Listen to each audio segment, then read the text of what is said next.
صلوات پڑھیں ذرا محمد و آل محمد۔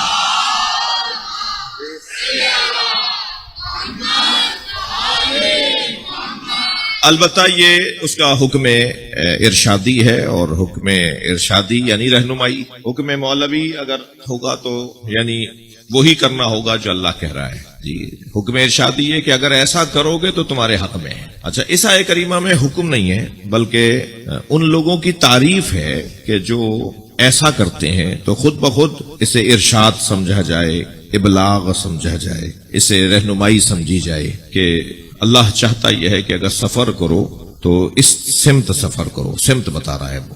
اچھا، میں اب تک جو کہہ چکا ہوں، ممکن ہے یہ بچہ ہے وہ جوان یہ سوچے کہ نہ جانے کیا کہنے جا رہے ہیں، کہ امریکہ جانا ہے جی، یورپ جانا ہے، آسٹریلیا کا سفر کروانا چاہ رہا ہے اللہ۔ اچھا، پھر وہ مشرق کے ممالک کی طرف اللہ کی رہنمائی ہے، یا مغرب کے ممالک کی طرف ہے، یا اپنے ملک میں یہاں سے اسلام آباد جانا ہے، یا سمندر میں جانا ہے، کہاں جانا ہے، تو یہ کس طرف اللہ رہنمائی کر رہا ہے سفر کی۔ پہلے تو میں اپنے ان محترم جوانوں کو، خاص طور پہ بزرگوں سے دعا چاہیے، جتنے بھی اللہ نے رستے بتائے نا، وہ جتنے بھی اللہ نے رستے بتائے ہیں قرآن میں، وہ مادی نہیں ہے۔ مثلا ارشاد ہو رہا ہے اهدنا الصراط المستقیم صراط الذین انعمت علیہم غیر المغضوب علیہم ولا الضالین، ہمیں سیدھے رستے پر قائم رکھ، اور یہ سیدھا رستہ ان کا رستہ جن پر تو نے اپنی نعمتیں نازل کی ہیں، ان کا رستہ نہیں کہ جن پر تو غضبناک ہوا۔ اچھا، رستے دو ہیں اس آیہ کریمہ میں، دو رستوں کا ذکر ہو گیا۔ ایک رستہ جن پر اللہ نعمت عطا کرتا رہا، نعمت گزار رہا، اور ایک ان کا رستہ کہ جن پر اللہ غضبناک رہا۔ تو رستے دو ہیں۔ میرا دل کہہ رہا ہے کہ ایک لفظ اور اضافہ کروں اپنے بیان میں۔ صرف پاکستان قائد اعظم رحمت اللہ علیہ نے دو قومی نظریوں پہ نہیں بنایا، پاکستان دو قومی نظریوں پہ بنائے نا، دو قومی نظریوں کی بنیاد پر پاکستان کا قیام ہوا۔ صرف قائد اعظم محمد علی جناح رحمت اللہ علیہ نے پاکستان کو دو قومی نظریوں پہ نہیں بنایا، بلکہ اللہ نے پوری کائنات کو دو قومی نظریوں پہ بنایا جی۔ صلوات عرض کریں، ہدیہ کریں مول محمد والا۔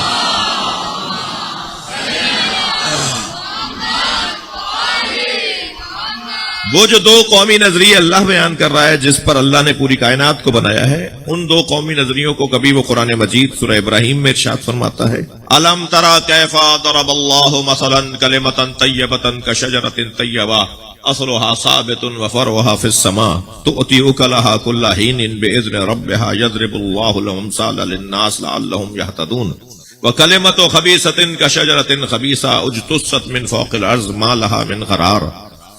اللہ قرآن مجید میں دو طرح کے درخت بیان کر رہا ہے، ایک شجرہ طیبہ، ایک شجرہ خبیثہ، یعنی ایک شجرہ طیبہ اور ایک شجرہ خبیثہ۔ اچھا، دونوں کا تعارف بھی کرا دیا۔ شجرہ طیبہ وہ ہے جس کی جڑیں بہت مضبوط ہیں اور اس کی شاخیں آسمانوں میں ہیں، اور اس کے بعد والی صفت سنیں گے تو ہر مولائی کا دل ایک مرتبہ باغ باغ ہو جائے گا۔ شجرہ طیبہ کی پہلی صفت اصلها ثابت، جڑیں مضبوط ہیں۔ دوسری صفت وفرعها فی السماء، اور اس کی شاخیں آسمانوں میں ہیں، اس کی شاخیں آسمانوں میں، یہ دوسری صفت۔ تیسری صفت جو قرآن بیان کر رہا ہے شجرہ طیبہ کی، تؤتی اکلها کل حین باذن ربها، یہ شجرہ طیبہ یہ وہ درخت ہے جو ہر موسم میں پھل دیتا ہے۔ صلوات پڑھیں محمد و آل محمد پر۔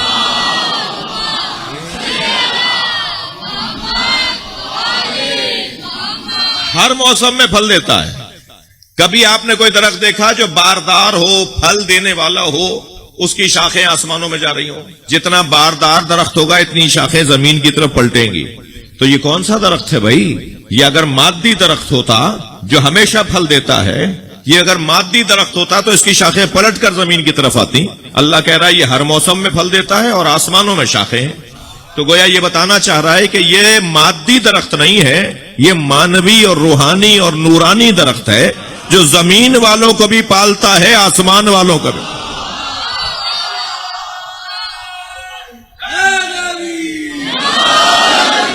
اب یہ درخت مادی درخت نہیں ہے کہ آم کا درخت اور کھجور کا درخت اور مثال کے طور پر جامن کا درخت نہیں، یہ مادی درخت نہیں ہے۔ اس درخت کی یہ روحانیت مانوی درخت ہے، اور اس کا تعلق یہاں سے بھی ہے، اس کا تعلق وہاں سے بھی ہے. اگر آمادہ سماعت ہے تو جملہ ہدیہ کر رہا ہوں. جس کا تعلق یہاں سے بھی ہو اور وہاں سے بھی ہو اسی کو تو وسیلہ کہا جاتا ہے. جو ایک طرف سے جڑا ہوا ہو وسیلہ کہاں ہے؟ وسیلہ وہ ہے جو یہاں سے بھی جڑا ہو اور وہاں سے بھی جڑا ہو. وہاں سے نعمتیں لے کر آتا ہو، یہاں سے حاجتیں لے کے جاتا. صلوات پڑھیں محمد و آل محمد پر.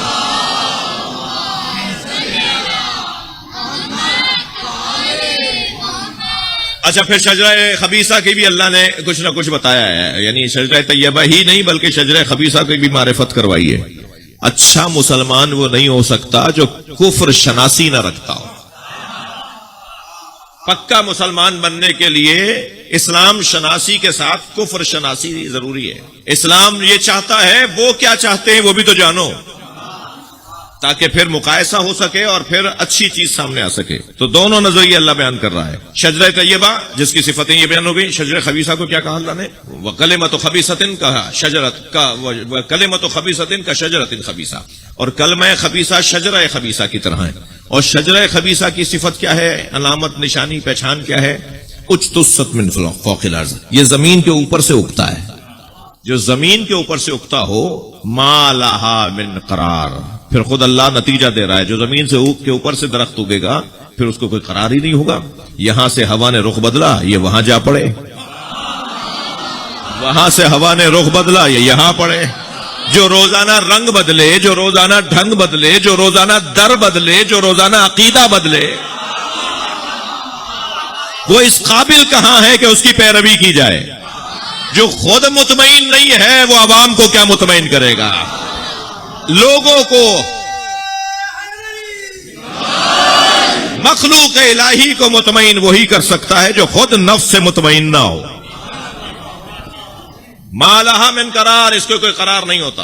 اور جو شجرہ طیبہ کے پیچھے لگنے والے لوگ ہیں ان کا انداز ہی کچھ اور ہے، اور جو شجرہ خبیثہ کے پیچھے لگنے والے لوگ ہیں ان کا انداز ہی کچھ اور ہے. یہ اس دروازے پر سنی شیخ، میرے سنی بھائی بھی تشریف فرمائے، اس دروازے پر بیٹھنے والوں کا مزاج بتا دوں، گویا آپ ہی کا مزاج آپ کو بتا دوں. اس دروازے پر بیٹھنے والوں کا مزاج یہ ہے کہ وہ زمانے کے حالات سے متاثر ہو کر زمانے کو مڑ کر نہیں دیکھتے ہیں، موڑ کر دیکھتے ہیں.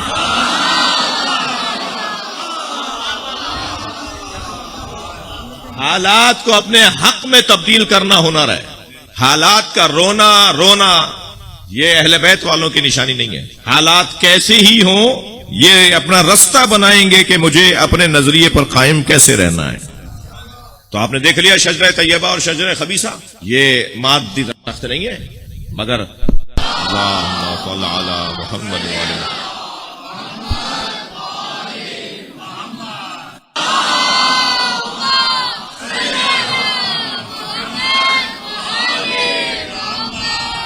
گفتگو یہ ہے کہ اللہ نے پوری کائنات کو دو قومی نظریوں پر رکھا ہے. یہ میری اپنی اصطلاح ہے. مثال ایک آپ کو میں نے دے دی، ایک اور مثال دے دوں. ارشاد ہو رہا ہے هو الذی انزل علیک الکتاب، وہ اللہ، اے میرے حبیب وہ اللہ جس نے آپ پر کتاب کو نازل کیا. هو الذی انزل علیک الکتاب فیہ آیات محکمات ہن ام الکتاب وأخر متشابہات فَأَمَّا الَّذِينَ فِي قُلُوبِهِمْ زَيْغٌ فَيَتَّبِعُونَ مَا تَشَابَهَ مِنْهُ ابْتِغَاءَ الْفِتْنَةِ وَابْتِغَاءَ تَأْوِيلِهِ وَمَا يَعْلَمُ تَأْوِيلَهُ إِلَّا اللَّهُ وَالرَّاسِخُونَ فِي الْعِلْمِ. اے میرے حبیب یاد کرو، اے میرے حبیب جان لو کہ وہ اللہ جس نے تم پر کتاب کو نازل کیا، اس نے اس کتاب میں دو طرح کی آیتیں رکھی ہیں. دو قومی نظریے ذہن میں رہے، شجرہ طیبہ اور شجرہ خبیثہ ذہن عالی میں رہے. تمہارے اوپر دو طرح کی آیتیں، اس کتاب میں دو طرح کی آیتوں کو اللہ نے نازل کیا ہے. ہن ام فیہ آیات محکمات، پہلی قسم آیات کی آیات محکمات، ہن ام الکتاب، اور یہی اصل کتاب ہے. وَأُخَرُ مُتَشَابِهَاتٌ، دوسرا قومی نظریہ. وَأُخَرُ مُتَشَابِهَاتٌ، اور دوسری طرح کی آیات جو ہیں وہ متشابہات ہیں. فَأَمَّا الَّذِينَ فِي قُلُوبِهِمْ زَيْغٌ، پس جن کے دلوں پر زنگ لگ چکا ہے، فَيَتَّبِعُونَ مَا تَشَابَهَ مِنْهُ، وہ آیات محکمات کو چھوڑ کر، مضبوط لوگوں کو چھوڑ کر، محکم لوگوں کو چھوڑ کر، میٹھا پانی چھوڑ کر،